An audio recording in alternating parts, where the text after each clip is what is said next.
Morning students. आज हम करेंगे प्रशांत महासागर की धाराएं। पिछले टॉपिक में हमने किया अटलांटिक महासागर की धाराएं। आज का टॉपिक है प्रशांत महासागर की धाराएं। वही जैसे हमने इसमें पढ़ा कि जैसे यहाँ से प्रशांत महासागर के दक्षिण अमेरिका के पश्चिम से और प्रशांत महासागर के पूर्व से जल स्टार्ट होकर यहाँ पहुंचेगा फिलीपींस के तट पर। यहाँ फिलीपींस के तट पर जल पहुंचता है दक्षिण अमेरिका के पश्चिम से और प्रशांत महासागर के पूर्व से, और यहाँ पश्चिम में जल शुरू होता है। इसका नाम है, यहाँ से जो जल गया इसका नाम है उत्तरी प्रशांत भूमध्य रेखीय धारा। और वैसे ही नीचे से दक्षिणी भूमध्य रेखीय प्रशांत धारा। यहाँ का जल जब यहाँ पहुंचेगा, ये पहुंचेगा न्यू गिनी। यहाँ है ये न्यू गिनी के तट पर। तो उत्तरी भूमध्य रेखीय प्रशांत धारा पेरू के तट से जल चलकर फिलीपींस के तट पर इंडोनेशिया यहाँ पहुंचा, और जब नीचे का दक्षिणी भूमध्य रेखीय प्रशांत धारा का जल पपुआ न्यू गिनी यहाँ पर पहुंचा, तो यहाँ का जल जाकर यहाँ जो है इकट्ठा हो जाता है। सेम वैसे ही प्रोसेस जैसे यहाँ था। किन वजह से पवने कौन सी चल रही है, यहाँ से यहाँ जो पवने चल रही है व्यापारिक पवने, ट्रेंड विंड की वजह से पूर्व से जो है पश्चिम की तरफ जल चलना शुरू हो जाता है व्यापारिक पवनों की वजह से। इसका भी ऐसे ही घरिया पवने या ट्रेंड विंड की वजह से यहाँ का जल जो है ऐसे यहाँ पर पहुंचा। सेम वही प्रोसेस प्रति धारा, जैसे हमने इसमें पढ़ा था गिन्नी की धारा या प्रति धारा, ऐसे ही सेम इसमें जब जल यहाँ पहुंचता है तो वापिस जल चलना शुरू हो जाता है। जब यहाँ जल ज्यादा इकट्ठा हो जाता है तो दोनों धाराओं का जल वापिस बहना शुरू हो जाता है और यहाँ पर आता है। इसको बोलते हैं प्रति धारा। पेरू के तट पर जल वापिस जब आता है ये कहलाएगी प्रशांत महासागर की प्रति धारा। इसका नाम है एल नीनो। जब जल यहाँ इकट्ठा हुआ तब वापिस जब जल चलना शुरू होता है इसको बोलते हैं डोल्ड्रम पेटी में चलती है प्रति धारा एल नीनो की धारा। फिर वही उत्तरी भूमध्य रेखीय प्रशांत धारा, जिसका जल यहाँ फिलीपींस तट पर पहुंचा। फिलीपींस तट से कुछ जल जो है ऊपर की तरफ चलना शुरू हो जाता है, जिसका नाम है फिलीपींस की धारा। ऊपर की तरफ जो जल पहुंचा वो है फिलीपींस की धारा। फिर यही ताइवान के पास, यहाँ पर है ताइवान के पास पहुंचकर जल जो है सेम वही यहाँ कैरेबियन वाली प्रोसेस, जब दो भागों में बटा, सेम यही भाग जो है दो भागों में ताइवान के जापान आ गया, जापान के पूर्व से जो चला, और एक भाग जो है जापान के पश्चिम से। जो भाग फिलीपींस धारा, जो भाग इसके पूर्व से गया क्यूराइल की धारा, और जो भाग इसके पश्चिम में गया ये है सुशीमा की धारा। दोनों वापिस फिर वही मिल जाते हैं और क्यूराइल के नाम से ही जाना जाता है। ये गर्म है क्योंकि यहाँ फिलीपींस वही सेम प्रोसेस अटलांटिक महासागर वाली दोनों भागों में बटा। जो जापान के पूर्व से गया वो है क्यूराइल की धारा, और जो जापान के पश्चिम से जल गया वो है सुशीमा की धारा। जब दोनों का जल यहाँ मिल जाता है तो दोनों एक ही नाम से जानी जाती है क्यूराइल की धारा। फिर ऊपर से वही, ये गर्म थी, ऊपर से ठंडी धाराएं। जब ठंडी धाराएं आएगी, यहाँ है ओखोटस्क सागर। ओखोटस्क सागर से जब उत्तर से दक्षिण की तरफ जल आता है, ये है इसके साथ में सखालिन प्रायद्वीप। सखालिन प्रायद्वीप के पूर्व से जो आ रही है ये है ओखोटस्क की ठंडी धारा, क्योंकि उत्तर से दक्षिण में आ रही है तो ठंडी धारा। सखालिन के पूर्व से जो जल नीचे आ रहा है सखालिन की ओखोटस्क की धारा। दूसरा जो है यहाँ से, यहाँ पर है बेरिंग जलसंधि। बेरिंग जलसंधि से जो जल नीचे आ रहा है दक्षिण की तरफ, इसका नाम है ओयोशियो की धारा। दोनों मिल जाती है ओखोटस्क और ओयोशियो, और नीचे थी गरम और ठंडी का मिलन होता है। सेम वही प्रोसेस जो यहाँ न्यू फाउंडलैंड के पास था।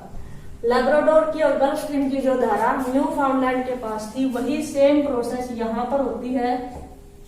जू प्लैंटन नाम का जीव, जिसे मछलियां चाव से खाती है। और मछलियों का जो है यहाँ पर भी, जैसे यहाँ ग्रैंड बैंक फेमस था, यहाँ पर भी मछलियां जो है बहुत ज्यादा पकड़ी जाती है जापान के पास। तो दोनों यहाँ वही प्रोसेस, कोहरा उत्पन्न होता है, मछलियां पकड़ी जाती हैं, वही प्रोसेस, गर्म और ठंडी का मिलन। फिर वही जब यहाँ जल इकट्ठा हुआ दोनों का, नीचे से क्यूराइल थी, ऊपर से आयोशियो, दोनों धाराएं जब प्रवाह में आ जाती है, जैसे यहाँ हमने पढ़ा था अटलांटिक प्रवाह, उत्तरी अटलांटिक प्रवाह, सेम वही प्रोसेस यहाँ भी जब पछुआ हवाओं के संपर्क में जल आता है तो यहाँ से जल चलना शुरू हो जाता है। इसका नाम हो जाता है उत्तरी प्रशांत प्रवाह। और यहाँ का जल यहाँ पर आ जाता है और यहाँ है ये क्यूरोशियो, यहाँ पर है एल्यूशियन द्वीप समूह, एल्यूशियन द्वीपों से टकराता है यहाँ का जल। उत्तरी प्रशांत प्रवाह का जो जल है यहाँ आकर एल्यूशियन द्वीपों से जल टकराएगा और दो भागों में बट जाता है। कुछ भाग ऊपर चलना शुरू हो जाता है जिसका नाम हो जाता है अलास्का। यहाँ पर जगह का नाम है, ये है अलास्का। जो जल ऊपर की तरफ गया एल्यूशियन द्वीपों से टकराकर, उसका नाम है अलास्का की धारा। ऊपर की तरफ जा रहा है, गर्म है क्योंकि नीचे से ऊपर जा रहा है, ऊपर के हिस्से जो है ठंडे। कुछ भाग जो है इसका नीचे आया, यहां से टकराकर एल्यूशियन द्वीपों से टकराकर जो जल नीचे आया उसका नाम है कैलिफोर्निया की धारा। नीचे जो जल आया वो है कैलिफोर्निया की धारा, ऊपर जो जल गया वो है अलास्का की धारा। तो नीचे जो जल आ रहा है उत्तर से दक्षिण की तरफ, तो ये कहलाएगी ठंडी जलधारा, क्योंकि ये उत्तर से दक्षिण की तरफ ठंडे स्थान से गर्म स्थान की तरफ आ रही है। ये है कैलिफोर्निया की धारा। यही भाग जल जो है वापिस आकर उत्तरी भूमध्य रेखीय प्रशांत धारा में मिल जाता है। तो वही सेम प्रोसेस एक जायर जो है पूरा होता है। यहाँ से शुरू हुआ था जल फिलीपींस से क्यूराइल, सुशिमा, और क्यूराइल की धारा ऊपर से ठंडी धाराएं आएगी, ओखोटस्क की धारा, और यहाँ से आएगी आयोशियो की धारा जो बेरिंग से शुरू होती है। फिर वही प्रशांत प्रवाह में आ जाती है, पछुआ पवनों के प्रभाव में आ जाता है जल। तो पछुआ पवनों से ये जो है पश्चिम से पूर्व की तरफ चलना शुरू हो जाता है और यहाँ पर आकर फिर दो भागों में एल्यूशियन द्वीपों से टकराकर फिर दो भागों में, ऊपर जो जल गया वो अलास्का की धारा, नीचे जो जल आया वो है कैलिफोर्निया की धारा। ऊपर जाने वाली ठंड गर्म कहलाएगी और नीचे आने वाली जो है ठंडी धारा। और फिर वही उत्तरी भूमध्य रेखीय प्रशांत धारा में मिलकर एक चक्कर जो है पूरा करती है जिसका नाम है एल्यूशियम, एक जो है जायर पूरा होता है। अब है दक्षिणी प्रशांत महासागर की धाराएं।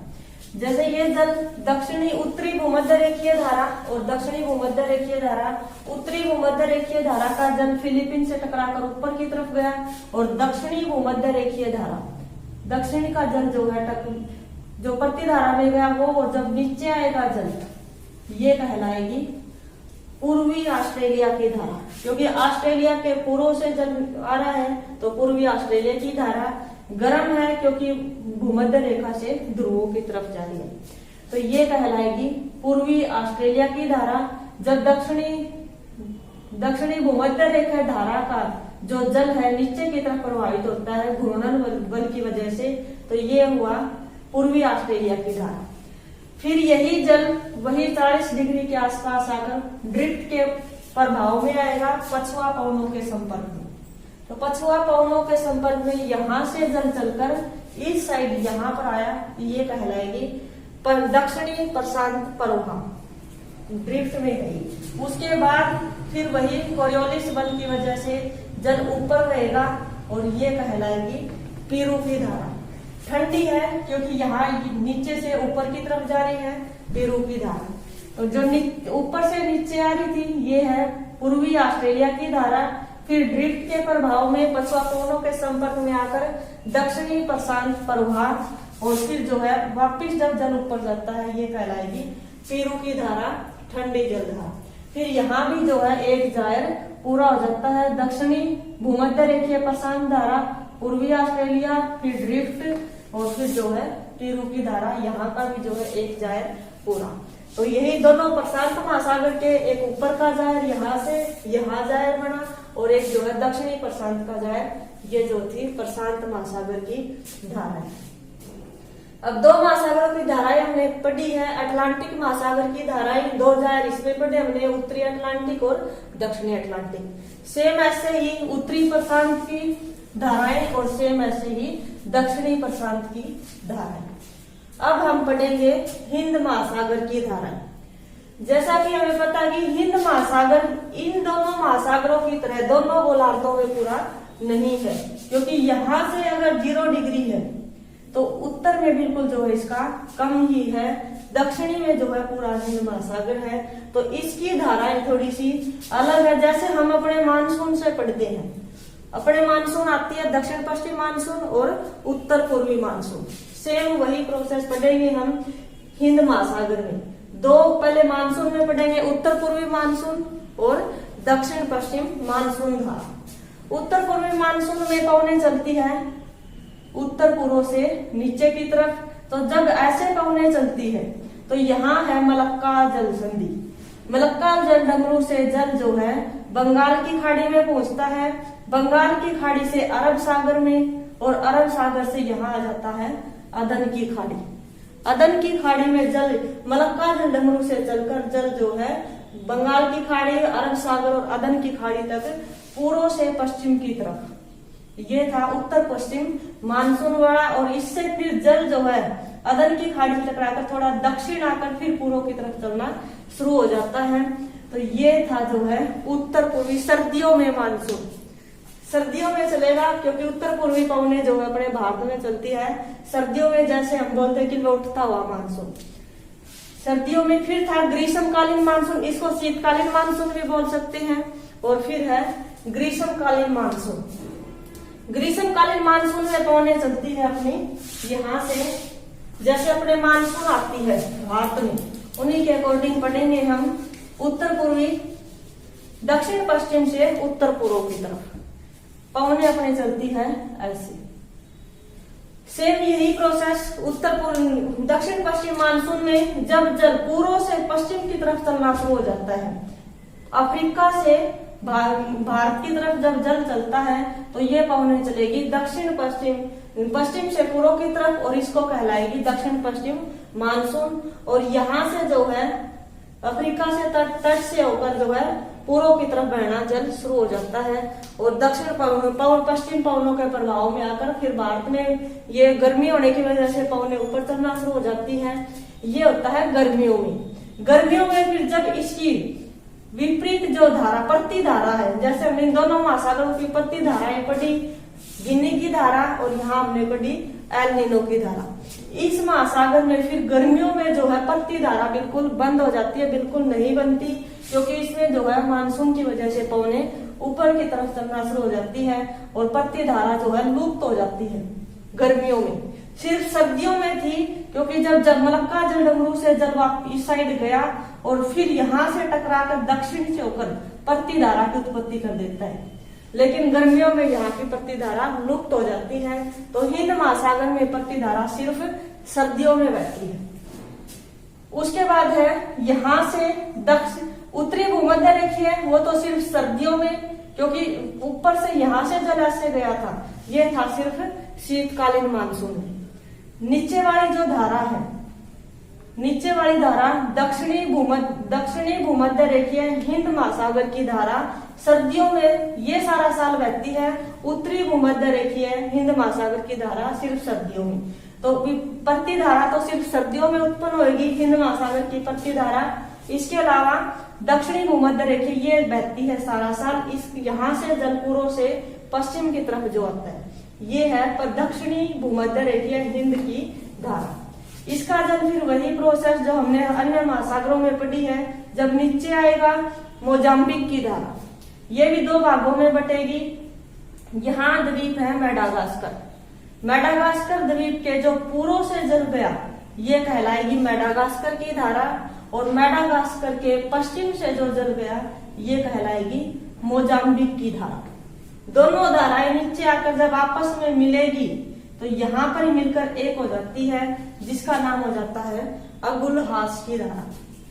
फिर अगुलहास की धारा जो अंगुलहास की जलधारा फिर पश्चिम पवनों के प्रभाव में आ जाती है, क्योंकि इस हिस्से में आकर पछुआ पवने प्रभाव में आ जाती है, तो ये कहलाएगा हिंद महासागर का पश्चिमी प्रभाव, ड्रिफ्ट पवने। तो यहाँ से फिर जल जो है पश्चिम से पूर्व की तरफ चलना शुरू हो जाता है, हिंद महासागर का पश्चिमी प्रभाव। यहाँ से फिर जल वापिस घूर्णन की वजह से, कोरियोलिस की वजह से जल जो है फिर वापिस ऊपर की तरफ जाता है। ये है ऑस्ट्रेलिया के पश्चिम से जल ऊपर जा रहा है, तो यहाँ पर बनेगा पश्चिमी ऑस्ट्रेलिया की धारा। पश्चिम ऑस्ट्रेलिया की धारा का जो जल है ये फिर वापिस जाकर उसी दक्षिणी भूमध्य रेखीय जल धारा में, हिंद महासागर की जल धारा में मिल जाता है और एक चक्कर जो है या एक जायर जो है पूरा करता है।